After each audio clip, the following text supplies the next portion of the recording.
for everybody else. So we have today Trupti Bhushan Dhakte. She is the founder and owner of oyster mushroom farm, quality mushroom farm. My bad. So actually quality mushroom farm जो है, it's India में it is considered like कि one of the prominent wholesale manufacturer and traders of oyster mushrooms. और mushroom से related बहुत सारे products जैसे cookies, नान खटाई। तृप्ति जी से मिलने से पहले मुझे पता भी नहीं था कि मशरूम के बिस्किट और नान खटाई ये सब भी बन सकते हैं। तो मैं तो बहुत इंटरेस्टेड हूँ कभी ट्राई करने के लिए। एक्चुअली तृप्ति जी को recently she got the prestigious icons of Bharat grant by NDTV. तो ये एनडीटीवी द्वारा आयोजित किया जाता है, सब स्टार्टअप्स, इनोवेटिव स्टार्टअप्स को ये ग्रांट मिलता है। तो उनके इस वेंचर को भी ये ग्रांट मिला recently.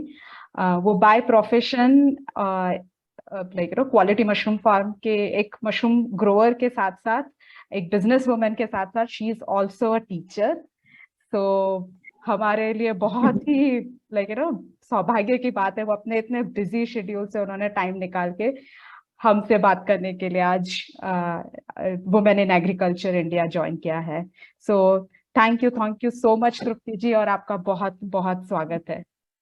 Most welcome ma'am. Thank you so much for. आपने मुझे बोला था कि मैम नहीं बुलाने के लिए और अब आप मुझे भूल गई थी मैं, सॉरी मधुमिता। ठीक है। किसी को भी अगर कोई क्वेश्चंस रहे तो प्लीज हमारा चैट और Q&A सेशन में आप बोल सकते हैं। आप सबको बात करने के लिए भी हमने अलाउ किया है, तो अगर आपको कुछ भी हो तो आप बीच में क्वेश्चन भी पूछ सकते हैं।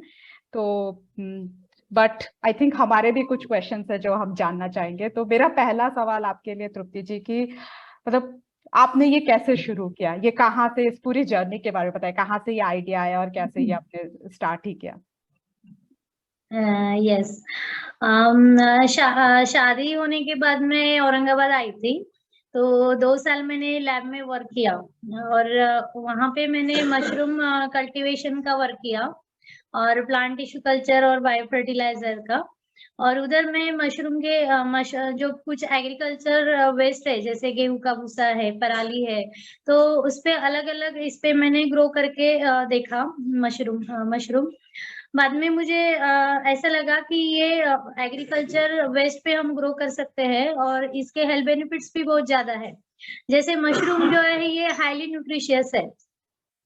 मशरूम ये एसिडिटी कम करती है, फिर डायबिटीज पेशेंट के लिए भी अच्छा है, यानी शुगर कंट्रोल में आता है। तो बहुत से फार्मर्स क्या करते हैं कि ये जो एग्रीकल्चर वेस्ट है ये जला देते हैं। जलाने से तो अच्छा है कि क्यों ना हम इस ये भूसे पे हम मशरूम उगाए। ये कंसेप्ट मुझे बहुत अच्छा लगा और मैंने फिर ये मशरूम कल्टीवेशन कमर्शियल करने का सोचा। 2 साल लैब में मैंने वर्क किया और बाद में जब मैं पुणे में आई तब मैंने इसका कमर्शियल प्रोडक्शन शुरू किया। ग्रेट। तो मैम एक्चुअली तृप्ति मैं जानना चाहूंगी कि ये आप मतलब ऐसे बोला जाता है कि mushroom farming like low investment business है, तो लेकिन मतलब ऐसे अपॉर्चुनिटीज क्या है, लाइक अगर जैसे किसी को अगर शुरू करना है तो क्या क्या अपॉर्चुनिटीज अवेलेबल है? मशरूम कल्टीवेशन जो है, ये जो मशरूम फार्मिंग है ये फार्मर्स के लिए बहुत अच्छा है। और जो महिलाएं हैं वो भी अपने गैलरी गार्डन में वगैरह ये मशरूम का बिजनेस कर सकती है, क्योंकि कम जगह में और लो इन्वेस्टमेंट में करने वाला बिजनेस है। जो हमारे युवा है जिनको नौकरी नहीं मिलती, तो उससे अच्छा है तो ये खुद का शुरू करे और दूसरों को भी ये रोजगार दे। तो सभी लोग ये मशरूम का बिजनेस कर सकते हैं। और जैसे बहुत से फार्मर्स पराली वगैरह जला देते हैं, तो वो भी उनके जगह पे ये मशरूम का बिजनेस कर सकते हैं। आपने जब शुरू किया, जब कमर्शियलाइज किया, तो आपकी तरफ से कितना इन्वेस्टमेंट गया उसमें? जब मैंने शुरू किया था तो वो 2000 स्क्वायर फीट में मैंने शुरू किया था, तो उसमें मैंने 3 लाख तक इन्वेस्टमेंट की थी। और अभी मेरा फार्म 10,000 स्क्वायर फीट में है। तो शुरू में तो मुझे बहुत स्ट्रगल करना पड़ा, जैसे I got negativity only mushroom के बारे में, क्योंकि इसको मार्केट ही नहीं है, ऐसे बहुत से लोग बोल रहे थे। तो it was challenge for me, ये मेरे लिए बहुत चैलेंज था, क्योंकि गांव में इसको जो है लोग इसको कुकुरमुत्ता बोलते हैं। जैसे मराठी में इसको गांव के लोग कुत्र्याची छत्री ऐसा बोलते हैं। तो ऐसे बहुत से मिसअंडरस्टैंडिंग जो है ये गांव में हमको देखने को मिलती है। तो ये it was very challenging for me कि मुझे मशरूम का अवेयरनेस करना था। तो मैंने फिर क्या किया कि जो अलग-अलग कॉलेजेस है जो मुझे इनवाइट करते थे, तो वहाँ पे भी मैंने मशरूम अवेयरनेस शुरू किया। और मैं खुद मशरूम बेचने के लिए जाती थी, सब्जी मंडी में मैं मशरूम बेचने के लिए जाती थी। और वहाँ पे मैंने एक-एक चम्मच मशरूम की सब्जी देके मैंने अवेयरनेस किया। यानी 1 चम्मच मशरूम लोग खाते थे और मेरा जो मशरूम का पैकेट है वो उठाते थे। ऐसा करके मैंने स्लोली मेरा मार्केट बढ़ाया। यानी शुरू में तो नेगेटिविटी बहुत मिली, फिर भी मैंने वो नेगेटिविटी पॉजिटिवली ली और खुद मैंने फ्रेश मशरूम का मार्केट इस तरह ऐसे बढ़ाया। आपको कितना टाइम लगा कि जब आपको रियलाइज हो गया कि अच्छा अब मेरा ये बिजनेस मतलब सक्सेसफुल है? और मतलब आप कैसे डिफाइन, यस, मतलब अगर मैंने आज शुरू किया मशरूम फार्मिंग तो मुझे यस। मतलब क्या बेंच माइलस्टोन्स होंगे कि मुझे पता चलेगा कि हाँ अब मेरा एक एस्टैब्लिश बिजनेस है और अब ये सक्सेसफुल है? यस, मैंने जब शुरू किया, जैसे मैंने बताया तुम कि मुझे बहुत ऑब्स्टेकल्स आए। शुरू में जो भूसे की क्वालिटी है, पराली की क्वालिटी है, तो बहुत से जो सप्लायर्स थे कुछ क्वालिटी अच्छा देते थे, कुछ नहीं देते थे, तो बिजनेस में थोड़ा लॉस भी हुआ। तो जब भी हम बिजनेस शुरू करते हैं तो कुछ अप्स एंड डाउन्स भी आते हैं। यानी ऐसे ही लोगों ने शुरू करना चाहिए कि जो अप्स एंड डाउन बेयर कर सकते हैं एंड और पॉजिटिविटी रख के वो बिजनेस को आगे बढ़ा सकते हैं। तो ऐसे मुझे एक्सपीरियंसेस आए। फिर क्वालिटी जो है वो भूसे की कैसी चेक करनी चाहिए, सप्लायर्स कैसे ढूंढने चाहिए। तो ऐसा करके मैंने अच्छे सप्लायर्स फिर मुझे मिले। यानी उसमें भी मुझे थोड़ा स्ट्रगल था, और क्वालिटी कैसे हमको मेंटेन करना है मशरूम की, उसका भी मैंने थोड़ा रिसर्च वर्क किया। और प्रोडक्शन कैसे हम बढ़ा सकते हैं कम इन्वेस्टमेंट में, तो वो भी मैंने स्टडी किया। तो ऐसे करते-करते फिर अभी आज मशरूम में मैं एक्सपर्ट हो गई हूँ। तो जैसे अभी जो फार्मर्स है, महिलाएँ हैं, तो कम जगह पे भी ये बिज़नेस कर सकते हैं। जैसे 10 बाय 10 की रूम है, तो उसमें भी हम ये मशरूम का जो बिज़नेस है, तो ये शुरू कर सकते हैं। ओके। तो जो लोग हुँ, शुरू करना, आप बात मतलब आपने काफी बार बोला कि हुँ, बहुत महिलाएं हैं, युवा हैं जो ये शुरू कर हुँ, सकते हुँ। हैं। आ, तो मैं ये जानना चाहूंगी मतलब आप उनको क्या बोलेंगे? जैसे आप तो माइक्रोबायोलॉजी बैकग्राउंड से आपने लैब में भी किया। यस। अगर किसी का माइक्रोबायोलॉजी का बैकग्राउंड भी नहीं है, जिन्होंने कभी कभी फार्मिंग कुछ उठाया भी नहीं है, तो मतलब हुँ, क्या हुँ, हुँ। रिसोर्सेस है, क्या अपॉर्चुनिटीज है जिससे कि वो शुरू कर सके ये सब के बारे अ, में? इसमें ऐसा कुछ नहीं है कि हमारा बैकग्राउंड जो है ये साइंस बैकग्राउंड बैकग्राउंड ही होना चाहिए। यानी जो अनएजुकेटेड लोग हैं वो भी ये बिज़नेस शुरू कर सकते हैं। सिर्फ़ इसकी जो टेक्निक है वो आनी चाहिए, क्योंकि इसको पूरा हाइजीनिक लगता है। पूरा हम हाइजीनिक जब रखेंगे तब अच्छे से इसका प्रोडक्शन निकलता है। तो हम इसके वर्कशॉप भी लेते हैं। ऑल ओवर इंडिया से हमारे यहाँ पे मशरूम सीखने के लिए लोग आते हैं। जैसे मेरे कुछ ग्रोवर्स है, उड़ीसा में है, झारखंड में है, पंजाब में है, और महाराष्ट्र में भी मेरे बहुत से ग्रोवर्स हैं।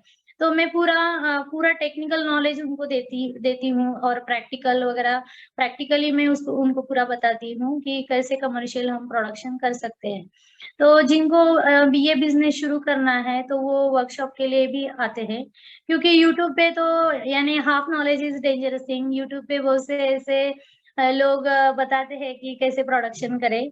लेकिन फिर कुछ-कुछ लोग ऐसे भी हैं कि यूट्यूब देख के भी उन्होंने ग्रो किया, लेकिन फिर बाद में पेस्ट मैनेजमेंट कैसे करना है ये उनको समझ में नहीं आया। तो इसलिए फिर यानी पूरा टेक्निकल नॉलेज लेके ये बिज़नेस शुरू करना चाहिए। तो इसमें ऐसा एजुकेशन डज़न्ट मैटर, यानी अनएजुकेटेड लोग भी ये बिज़नेस शुरू कर सकते हैं। तो ऐसा कोई ग्रुप है, आपने जैसे बोला यूट्यूब वीडियोस है, अगर ऐसे कोई चैनल है जो आप रेकमेंड करना चाहेंगे? आपका अगर खुद का चैनल है यूट्यूब में या फिर यस, मेरा खुद का चैनल है, मेरा खुद का quality mushroom farm YouTube channel है कि जिसमें आप लोग देख सकते हैं, यानी पूरा उसमें प्रैक्टिकल नहीं बताया है, लेकिन मुझसे भी कांटेक्ट करके लोग यहाँ पे आके सीख सकते हैं, नहीं तो फिर मैं ऑनलाइन भी ट्रेनिंग दे सकती हूँ। तो जरूर जिनको इंटरेस्ट है वो जरूर मेरे यहाँ पे सीखने के लिए आ सकते हैं। और एक सोलन में भी बड़ा रिसर्च इंस्टीट्यूट है, हिमाचल प्रदेश में, वो तो मेन रिसर्च इंस्टीट्यूट है मशरूम का, तो वहाँ पे भी जाके लोग सीख सकते हैं मशरूम कल्टीवेशन। ओह ग्रेट, ये तो बहुत ही अच्छी यस। बात है। और हम जब ये वीडियो हम एक्चुअली जो भी अटेंड कर रहे हैं ये वेबिनार, उन लोगों के लिए मैं बताना चाहूंगी कि हम ये वीडियो पोस्ट करेंगे यूट्यूब में, और वहां पे हम तृप्ति जी के फार्म और उनके डिटेल्स भी देंगे, उनके चैनल का लिंक भी देंगे। तो जिनको भी मशरूम फार्मिंग में इंटरेस्ट है वो जाके उनका चैनल और या फिर डायरेक्टली तृप्ति जी से, एक्चुअली आपका वर्कशॉप तो मैंने भी देखा, आप फेसबुक में पोस्ट करते रहते हैं आपका जो वर्कशॉप के बारे में, तो वो तृप्ति जी को फॉलो कर सकते हैं। तो आई थिंक मतलब वो तो एक्सपर्ट ही है। तो अच्छा मैम, मशरूम फार्मिंग आपने तो खुद बताया इतना चैलेंजिंग है कि आपको सप्लायर ढूंढना, ये करना, आपने उसको एस्टेब्लिश किया। अब फिर अभी जैसे आप बाकी मशरूम के प्रोडक्ट्स भी बनाते हैं, बिस्किट्स, नान खटाई, वो आप कैसे करते हैं? जैसे हाँ मतलब आपका जैसे अलग अभी प्रोसेसिंग है कि कैसे है? सॉरी सॉरी, हाँ प्लीज गो अहेड। यस, ये जो मशरूम है, जैसे मैंने शुरू में ही बताया आपको कि गेहूं का भूसा हो, यानी राइस का जो स्ट्रॉ है जिसको हम पैडी स्ट्रॉ बोलते हैं, पराली जिसको बोलते हैं, वो है, नहीं तो किसी भी स्ट्रॉ पे हम ये मशरूम उगा सकते हैं। तो ये उगाने के बाद का जो कचरा, यानी हार्वेस्टिंग के बाद, मशरूम उगाने के बाद का जो कचरा बचता है, तो उससे हम वर्मी कंपोस्ट बनाते हैं, यानी केचुए का खाद बनाते हैं, जिसको हम मशरूम स्पेंड बेड बोलते हैं। तो उससे हम केचुए का खाद बनाते हैं, यानी इसमें कुछ भी वेस्ट नहीं जाता, यानी भूसे पे हम मशरूम उगाते हैं और उसको हार्वेस्टिंग करने के बाद का जो कचरा बचता है उससे हम केचुए का खाद बनाते हैं। तो ये इको फ्रेंडली भी है, जैसे मैंने शुरू में ही बताया आपको कि जो फार्मर्स है भूसा भूसा जो है वो जला देते हैं। दिल्ली साइड में तो पूरा पोल्यूशन जो है, जैसे हरियाणा पंजाब साइड में पराली जला देते हैं, तो काफी दिल्ली में भी पोल्यूशन हुआ है उसकी वजह से। तो ये प्रॉब्लम हम पूरा ओवरकम कर सकते हैं बाय कल्टिवेटिंग मशरूम्स और बाय मेकिंग वर्मी कंपोस्ट। तो मशरूम जो फ्रेश मशरूम है, तो उसको हम ड्राई भी कर सकते हैं, तो उसको हम ड्राई मशरूम बोलते हैं, और इसकी भी बहुत अच्छी सब्जी बनती है। जैसे मेरे पास ये देखिए, आप देख सकते हैं, ये ड्राई मशरूम है, डिहाइड्रेटेड ऑयस्टर मशरूम हम इसको बोलते हैं। तो ये ड्राई मशरूम की सब्जी भी बहुत टेस्टी बनती है। इसको 10 मिनट गर्म पानी में रखना पड़ता है, फिर it will get soft, then इसको बारीक कट करके इसकी ग्रेवी की सब्जी बनाते हैं। और फिर ये ड्राई मशरूम का ही हम पाउडर बनाते हैं, जिसको हम मशरूम प्रोटीन पाउडर बोलते हैं। तो हम ये मशरूम प्रोटीन पाउडर भी बनाते हैं। तो ये जो मशरूम प्रोटीन पाउडर है, ये 10 ग्राम लेना पड़ता है, यानी 10 ग्राम पाउडर, जो अडल्ट है उनको 10 ग्राम, और जो यानी कम एज के है वो 5 ग्राम ये पाउडर ले सकते हैं। तो ये किस में ले सकते हैं हम, तो ये सब्जी में भी 2 चम्मच पाउडर हम डाल सकते हैं, जो गेहूं का आटा है उसमें भी हम डाल सकते हैं, और दूध में मिलाकर भी हम ले सकते हैं। पास्ता, नूडल्स, जो भी कुछ हम फूड आइटम्स बना रहे हैं, तो उसमें हम ये पाउडर डाल के ले सकते हैं।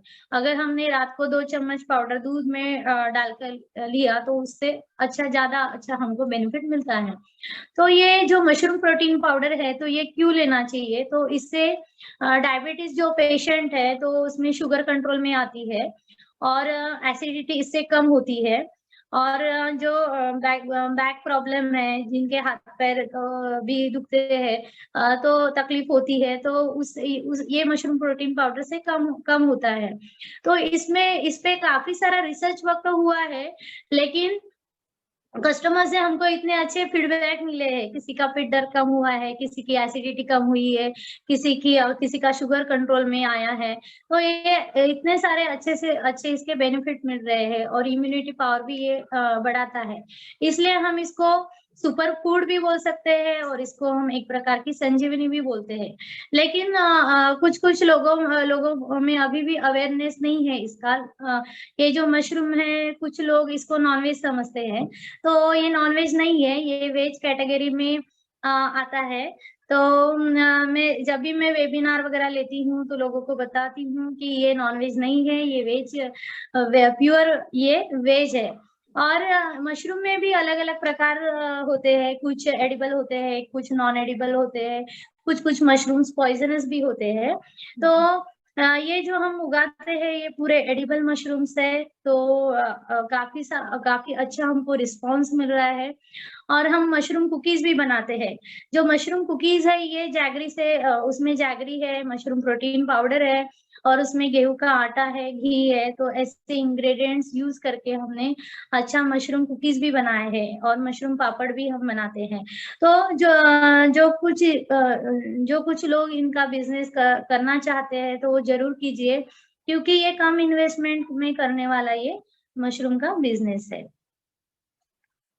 कूल कूल, थैंक यू तृप्ति जी। तो बहुत ही मतलब आई थिंक जिनको अगर मशरूम फार्मिंग भी नहीं ना, जिनको अगर ऐसे डाइट और न्यूट्रिशन में इंटरेस्टेड है उनके लिए भी ये बहुत हमारे मशरूम कुकीज है।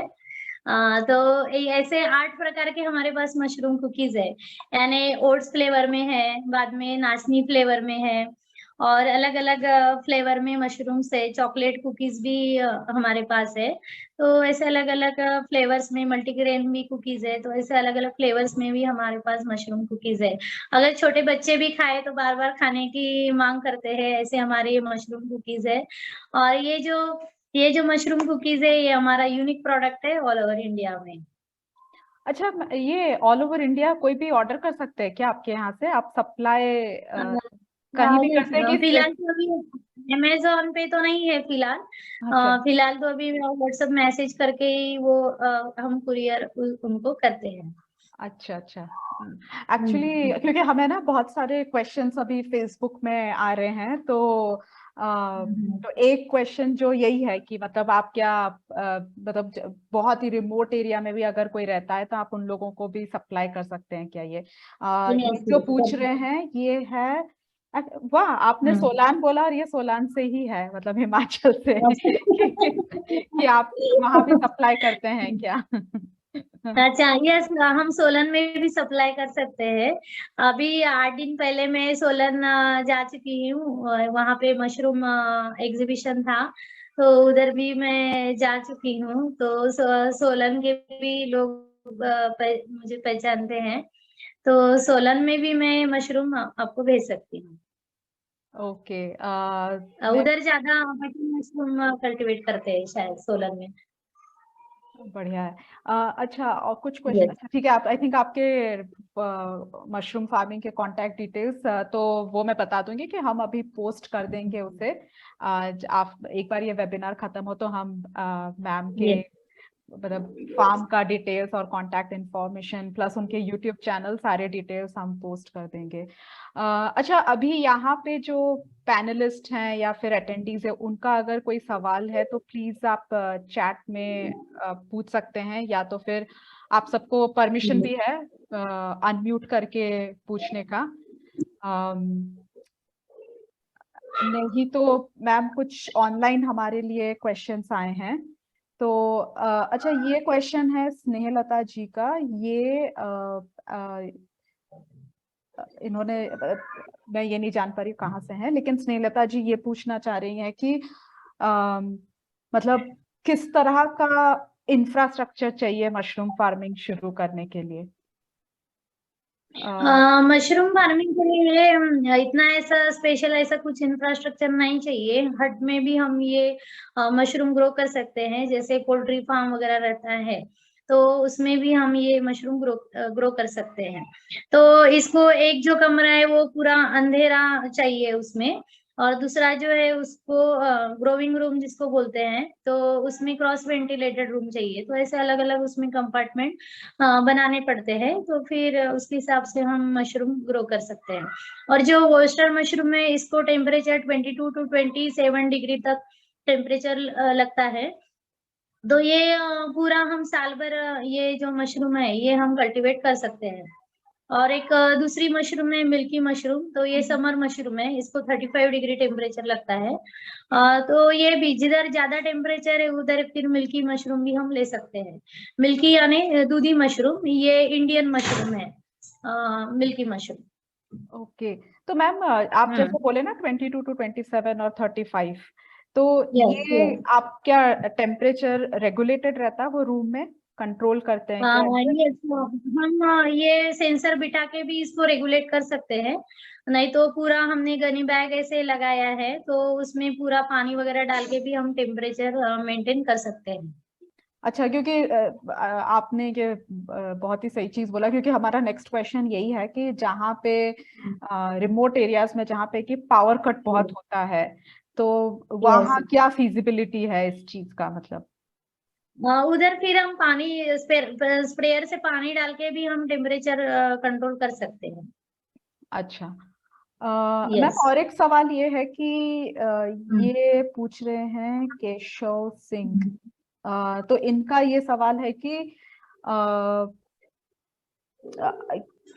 इसमें लेबर कितना लगता है, कि मतलब कितना लेबर इंटेंसिव है और लेबर कितना जो है ऑटोमेटेड ये हो सकता है? अकॉर्डिंग, यस, लेबर जो है ये अकॉर्डिंग टू प्रोडक्शन है। अगर हमको कम प्रोडक्शन लेना है तो एक लेबर को साथ में लेके भी कर सकते हैं। अगर हमको डेली 25 kg अगर प्रोडक्शन निकालना है तो दो लेबर तो भी लगते हैं हमको। और जितना हम ज्यादा प्रोडक्शन निकालेंगे उतना अच्छा इसमें प्रॉफिट होता है। कम जितना प्रोडक्शन निकालेंगे तब इतना प्रॉफिट नहीं होता है कम प्रोडक्शन में।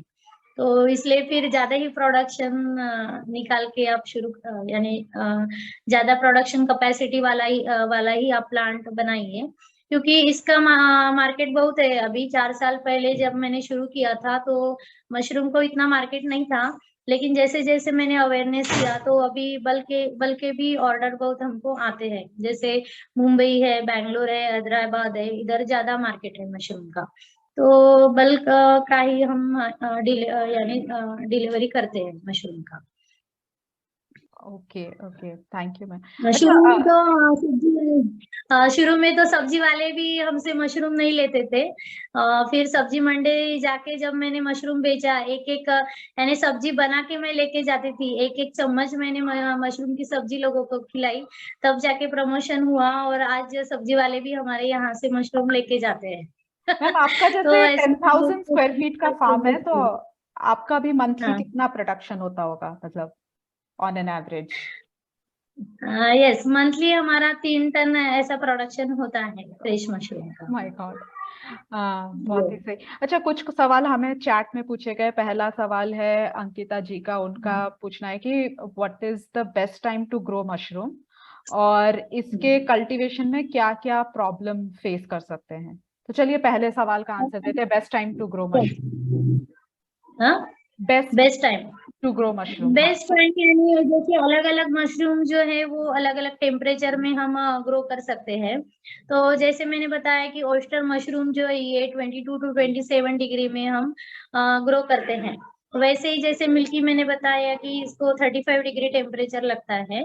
तो इसका ऐसा बेस्ट टाइम नहीं है। टेम्परेचर मेंटेन करके भी कोई भी मशरूम हम साल भर उगा सकते हैं। यानी इसको फिर पूरा अलग ऑटोमाइज प्लांट बना के हम ग्रो कर सकते हैं साल भर। तो नहीं ये तो कोई फिर सीजनल सीजनल भी क्रॉप हम नहीं है? अच्छा। अच्छा, हाँ? सीजनल भी कर सकते हैं। सीजनल भी कर सकते हैं। जैसे 35 डिग्री वाला जो मशरूम है, पैडी स्ट्रॉ मशरूम और मिल्की मशरूम, तो ये हम्म। हम समर में ले सकते हैं। जब टेम्परेचर 27 तक रहता है तब हम 6 महीने हम फिर ओयस्टर का मशरूम का प्रोडक्शन ले सकते हैं। ऐसे सीजनल मशरूम भी हम ग्रो कर सकते हैं। तो जैसे अलग अलग मशरूम्स है, शिटाके मशरूम है, लॉयंस मेन मशरूम्स है, अलग अलग प्रकार के भी मशरूम जो है तो ये भी हम ग्रो कर सकते हैं। Okay okay. अच्छा, उनका दूसरा सवाल है कि कल्टीवेशन के समय, मशरूम फार्मिंग के समय क्या क्या प्रॉब्लम यूजुअली फेस होता है। हेलो तृप्ति जी। मिनट, हाँ, बोलिए ना। हाँ। हाँ, तो दूसरा सवाल ये है कि कल्टीवेशन, मशरूम फार्मिंग के मतलब मशरूम कल्टीवेशन के दौरान क्या क्या प्रॉब्लम फेस कर सकते हैं। मशरूम कल्टीवेशन के दौरान जैसे अगर हमने हाइजीनिक नहीं रखा तो उसमें ग्रीन मोल्ड भी आ सकती है। अगर ग्रीन मोल्ड उसमें आई तो फिर वो सब बेड हमारे खराब कर सकती है, तो इसमें हमारा लॉस भी हो सकता है। तो prevention is always better than cure, जैसे हम बोलते हैं। तो पूरा हमको हाइजीनिक रखना पड़ता है। जब भी मेरे यहाँ पे मशरूम ट्रेनिंग के लिए लोग आते हैं तो पूरा छोटी-छोटी टेक्निक्स मैं बताती हूँ कि कैसे हमको हाइजीनिक रखना है, कैसे प्रिकॉशन लेना है।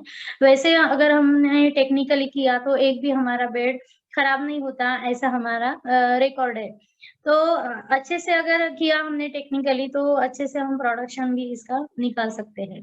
तो अलग-अलग डिसीजेज़ भी अटैक कर सकते हैं मशरूम के ऊपर, तो उसको कैसे मैनेजमेंट करना है, पेस्ट मैनेजमेंट कैसे करना है, तो वो भी मैं पूरा हमारे जो ट्रेनीज हैं उनको मैं बताती हूँ। मैम, आपके एक्सपीरियंस में सबसे मेजर प्रॉब्लम क्या रहा है, मतलब जो कि लोग ये गलती बार बार ही करते हैं? अगर आपको एक दो टिप मेन देना पड़ेगा तो आप क्या बोलेंगे फिर कल्टीवेशन के लिए, ये कुछ गलती तो ना जो ही करें? ग्रोवर्स यस, जो कुछ ग्रोवर्स है तो उनको, यानी जिनको टेक्निकल नॉलेज नहीं है, ऐसे कुछ ग्रोवर्स है तो वो क्या करते हैं, जैसे भूसे का जो मॉइस्चर है, उसका मॉइस्चर जो है तो वो भी बराबर होना चाहिए। कभी कभी लोग मॉइस्चर भूसे में ज्यादा रखते हैं तो इससे फिर वो जो इन्फेक्शन है वो बढ़ता है। अगर जो भूसा जो है वो अगर स्टरलाइजेशन नहीं किया प्रॉपर तो उससे भी इन्फेक्शन होता है बेड को। ऐसे बहुत से लोग गलतियाँ करते हैं और बहुत से लोगों को लगता है कि अगर जितना मशरूम बेड के ऊपर जो बेड बनाया हमने उसमें अगर पानी डाला तो ज़्यादा मशरूम आता है, तो ऐसा कुछ नहीं है, उसका भी एक क्वांटिटी रहता है पानी डालने का। तो ये अगर एक बार हम सीख गए तो फिर कुछ ज़्यादा हमको दिक्कत नहीं आती है।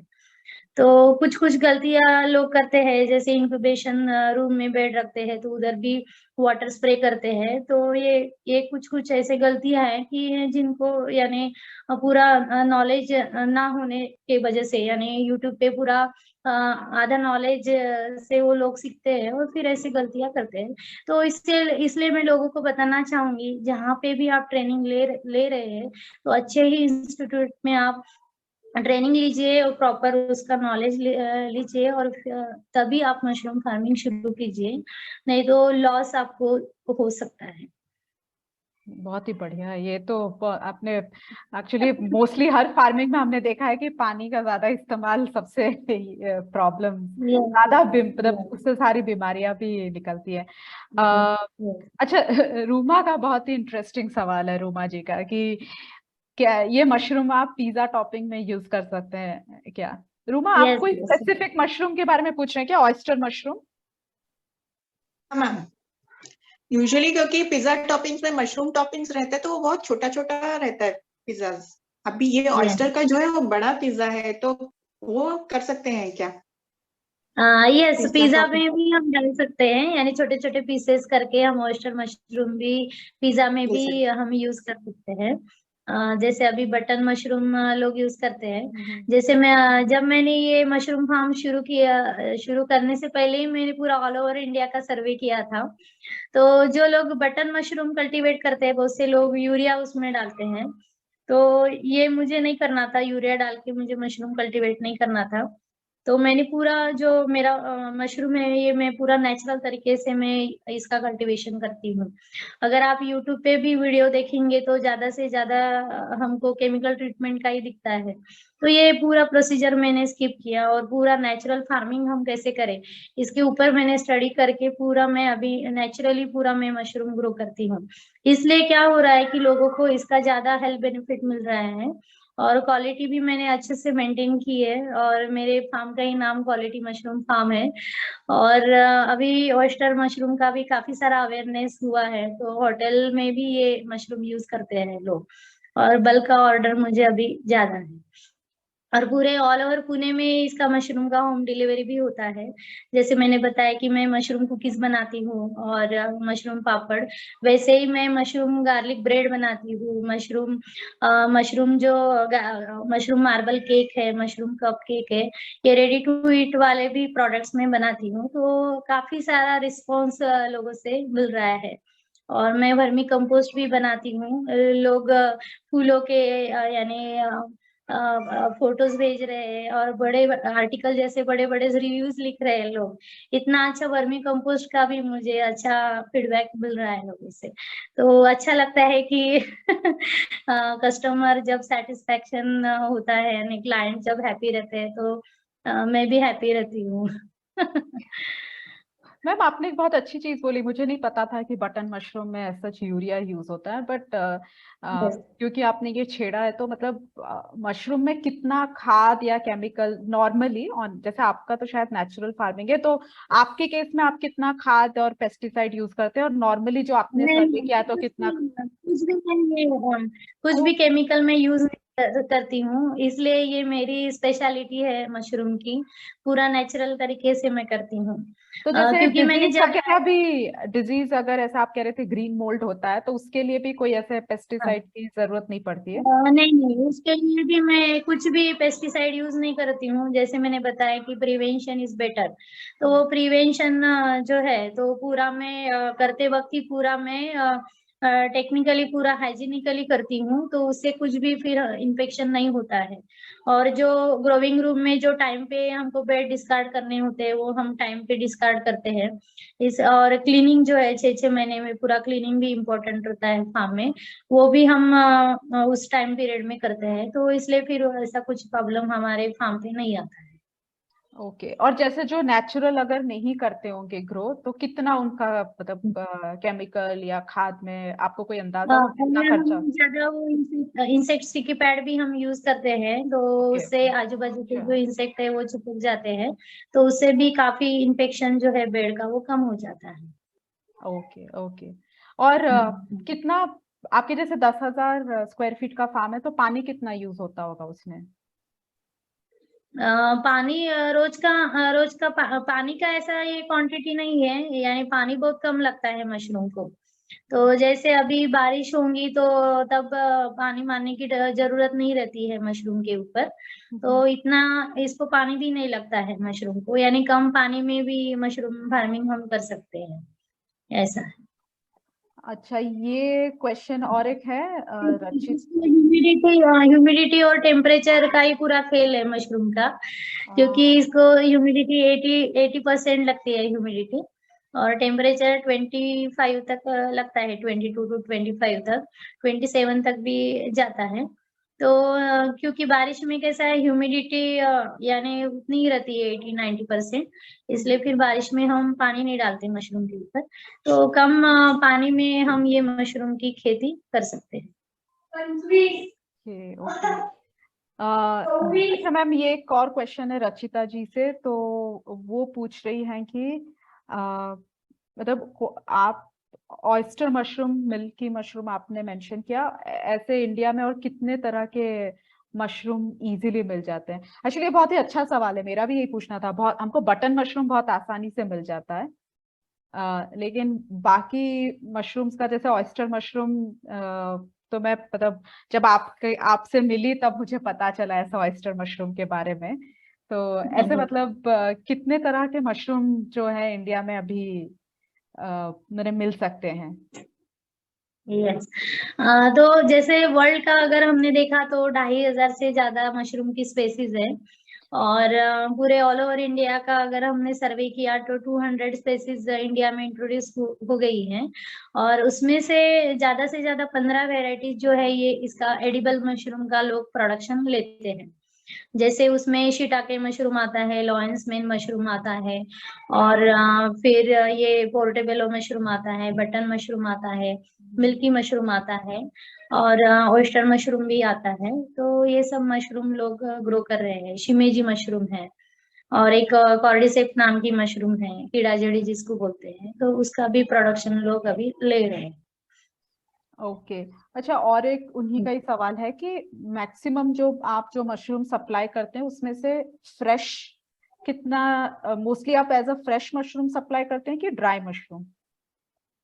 नहीं, हम पूरा यानी ड्राई भी करते हैं, फ्रेश भी करते हैं, और यानी मशरूम प्रोटीन पाउडर भी हम ये सप्लाई करते हैं। अगर आप ये बोले कि ज्यादा आपका फ्रेश में कंजप्शन होता है कि ड्राई और ज्यादा फ्रेश में हम ज्यादा बेचते हैं क्योंकि फ्रेश की ज्यादा डिमांड है। और ड्राई मशरूम भी जिनको लगता है ऑल ओवर इंडिया में उसका भी डिमांड है, होटल में वगैरह भी ड्राई मशरूम यूज करते हैं। और मशरूम प्रोटीन पाउडर भी बहुत से लोग लेते हैं, यानी मेरे ग्रोवर्स भी है यानी ऑल ओवर इंडिया में, तो उनसे भी लेके फिर हम ये पूरा बल्क का डिस्ट्रीब्यूशन करते हैं। ओके। अच्छा, और एक दो तीन लोगों ने ये सवाल पूछा है कि आप, क्योंकि आपने वर्मी कंपोस्ट के बारे में बोला, तो उसके लिए भी क्या आप ही के मतलब क्वालिटी मशरूम फार्म को ही कांटेक्ट करें कि उसका एक अलग सा आपका चेन है, बिजनेस है, अगर किसी को नहीं वर्मी कंपोस्ट चाहिए तो? वर्मी कंपोस्ट के लिए आप हमको कांटेक्ट कर सकते हैं, व्हाट्सएप पे मैसेज कर सकते हैं, तो हम भेज सकते हैं। ऑल ओवर इंडिया भी हमारा, यानी कम क्वांटिटी में अगर लगा तो हम कुरियर से भेजते हैं, और अगर बल्क क्वांटिटी में है तो फिर हमारे जो ऑल ओवर इंडिया में ग्रोवर्स है तो फिर उनका हम कांटेक्ट नंबर देते हैं। Okay okay okay, I think ये हमारा आखिरी सवाल है। ये इसमें जो सवाल है ये सवाल भी दो तीन लोगों ने पूछा है कि मशरूम से ऐसा, कुछ लोगों को जैसे मशरूम से एलर्जी होती है, बट ऐसा कोई वैरायटी ऑफ मशरूम है जो कि आप बोल सकते हैं कि जिनको भी एलर्जी हो वो ये कंज्यूम कर सकते हैं, मतलब ऑयस्टर मशरूम या फिर कोई मशरूम? मशरूम से ऐसी कुछ एलर्जी नहीं होती है। इसमें क्या डिफरेंस है, जैसे बटन मशरूम है तो उसके जो स्पोर्स है वो अंदर रहते हैं, ऑयस्टर मशरूम के जो स्पोर्स है वो अंदर नहीं रहते, वो गिल्स में रहते हैं। तो हम जो मशरूम हार्वेस्ट करते हैं तो स्पोर्स फॉर्मेशन के पहले ही हम हार्वेस्ट कर देते हैं। तो ज्यादा से एलर्जी किससे होती है कि स्पोर से होती है, तो हम स्पोर फॉर्मेशन से पहले ही हम मशरूम हार्वेस्ट करते हैं, इसलिए फिर ये इसकी एलर्जी नहीं होती है ऑयस्टर मशरूम की। बटन मशरूम के जो स्पोर्स है वो अंदर रहते हैं, जैसे हमको ब्लैकिश दिखता है बटन में अंदर, तो उससे बहुत से लोगों को एलर्जी हो सकती है। ये तो बहुत ही अच्छा इन्फॉर्मेशन था, मुझे नहीं पता था कि जिसको मतलब जो एलर्जी होती है वो स्पोर्ट्स से होती है। मशरूम में ऐसी रेयर केस होगी कि उनको ही एलर्जी होती है, तो लोगों को तो इसकी कुछ एलर्जी नहीं होती है ऑयस्टर मशरूम की ऐसा। ओके, अगर किसी को भी यहाँ मशरूम से एलर्जी है तो नेक्स्ट टाइम आप जब मशरूम नहीं खरीदो नहीं, तो इसको नहीं ऐसा होती कोई है, मशरूम ना इसको खरीदे जिसमें स्पोर्ट्स ना हो। तो वो ग्रोवर्स पे डिपेंड है कि वो कैसे क्वालिटी का मशरूम दे रहा है, तो ये सब ग्रोवर पे डिपेंड रहता है। अच्छा मैम, अगर आप स्पोर्ट्स के पहले ही हार्वेस्ट कर लेते हैं तो क्या आपको हर बार स्पोर्ट्स खरीदना पड़ता है जब नए बैच के लिए? यानी स्पोर्स यानी ये जो मशरूम का जैसा बीज है इसको हम स्पॉन बोलते हैं, जो इसको सबस्ट्रेट लगता है जैसा गेहूं गेहूं वगैरह जो है, तो इसके ऊपर ये मशरूम की माइसेलियम रन की जाती है और उसको बीज करके हम यूज करते हैं। मशरूम एक प्रकार की फंगस है, उसकी जो माइसेलियम है वो स्प्रेड करते हैं गेहूं के ऊपर, और वो पूरा लैब में हम वो जो बीज है वो तैयार करना पड़ता है, और फिर वो बीज जो है वो मशरूम फार्मिंग के लिए यूज करते हैं। ओके ओके, तो फिर ये आप खुद ही अपने फार्म में इसको, मतलब एक बार आपने खरीद लिया तो मतलब जैसे फार्मर्स लोगों को बीज खरीदना पड़ता है, तो ऐसा आपको इनपुट के लिए कुछ किसी से खरीदना पड़ता है कि आप अपने ही फार्म में उसको बना लेते हैं? नहीं, हम भी बनाते हैं, हम भी उसको बनाते हैं मशरूम बीज, नहीं तो फिर जो कुछ सर्टिफाइड लैब है उससे भी हम मंगा सकते हैं ये जो मशरूम का बीज है। ओके मैम, आपने एक्चुअली स्टेरिलाइजेशन के बारे में बोला कि जो पैडी जिस पे आप ग्रो करते हो उसको स्टेरिलाइज करना चाहिए, तो आप इसको कैसे स्टेरिलाइज करते हैं? इसके अलग अलग ट्रीटमेंट होते हैं, हॉट वाटर ट्रीटमेंट है, स्टीम स्टरलाइजेशन है, तो हम दोनों ट्रीटमेंट से ये इसको स्टरलाइज करते हैं, कभी स्टीम स्टरलाइजेशन कभी हॉट वाटर ट्रीटमेंट, तो दोनों मेथड से हम इसको स्टरलाइज करते हैं। हॉट वाटर ट्रीटमेंट में इसको 80 डिग्री टेम्परेचर में इसको बॉईल करना पड़ता है, तो उसकी पूरी इसकी प्रोसेस है स्टरलाइजेशन की। Okay okay, hmm. Great. I think हमारे ऐसे तो ऑनलाइन मुझे और कोई ऐसे सवाल नहीं दिख रहे यहाँ पे, अगर जो भी हैं अगर कोई आखिरी सवाल आपको पूछना है तृप्ति जी से तो प्लीज पूछ लीजिए।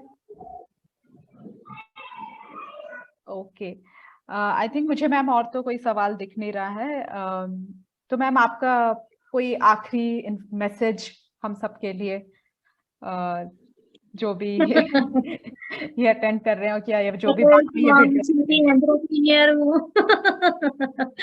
हाँ, अभी मैसेज यही दूंगी कि मशरूम खाइए और स्वस्थ रहिए, और जरूर आप मशरूम फार्मिंग कीजिए, क्योंकि ये कम इन्वेस्टमेंट में करने वाला ये बिजनेस है।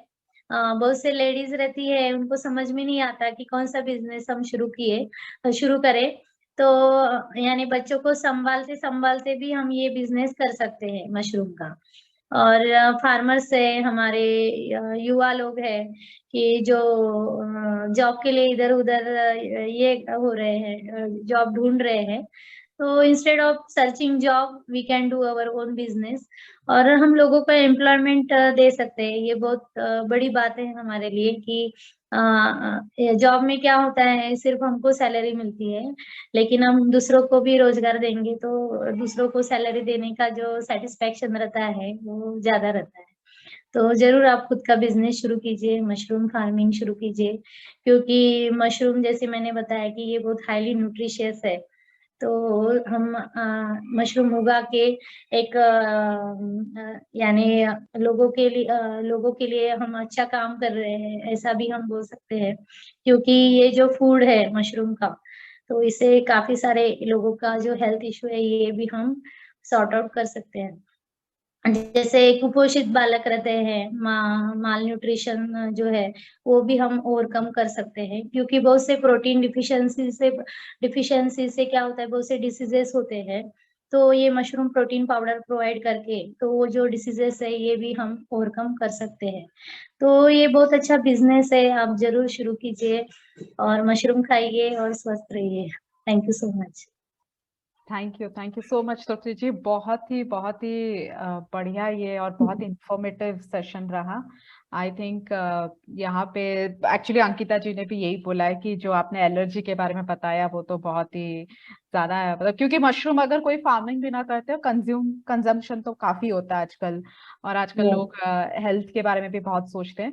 बट आई थिंक या जो भी महिलाएं हैं या जो भी इस तरह के like you know agri entrepreneurship में जाना चाहते हैं, आई एम वेरी श्योर कि उन लोगों के लिए भी ये सेशन बहुत ही इंफॉर्मेटिव रहा। तो मैं आखिरी बार फिर और एक बार बोलना चाहूंगी कि हम डिस्क्रिप्शन में तृप्ति जी के फार्म्स, क्वालिटी मशरूम फार्म के बारे का सारा डिटेल्स, उनके यूट्यूब चैनल का लिंक, और भी अगर कोई सोशल मीडिया लिंक्स होगा वो सारा हम प्रोवाइड करेंगे डिस्क्रिप्शन में। तो प्लीज चेक कीजिए, और उनके चैनल्स और उनके, अगर आप पुणे में रहते हो तो आप उनके फार्म भी विजिट करने जा सकते हैं।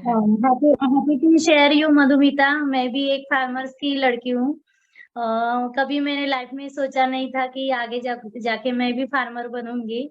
तो ये लाइफ में कभी कभी हो जाता है, यानी बचपन से मुझे प्रोफेसर ही बनना था, लेकिन कैसे हमारा जो यानी इंटरेस्ट है वो चेंज हो जाता है। तो यानी फार्मर्स की बेटी हूँ, अभी खुद मैं खेती कर रही हूँ, तो अभी अच्छा लगता है कि मैं भी एक फार्मर हूँ। तो बहुत से लोगों को लगता है कि ये जो फार्मर यानी फार्मर यानी बहुत क्या बोलते हैं, इनकम नहीं मिलता है, नहीं क्या, इसलिए बहुत से लोग फार्मिंग करना छोड़ देते हैं। तो ऐसा कुछ नहीं है, ये मॉडर्न फार्मिंग है, ऐसा हम बोल सकते हैं। तो जरूर लोगों ने ये फार्मिंग करना चाहिए। Thank you so much.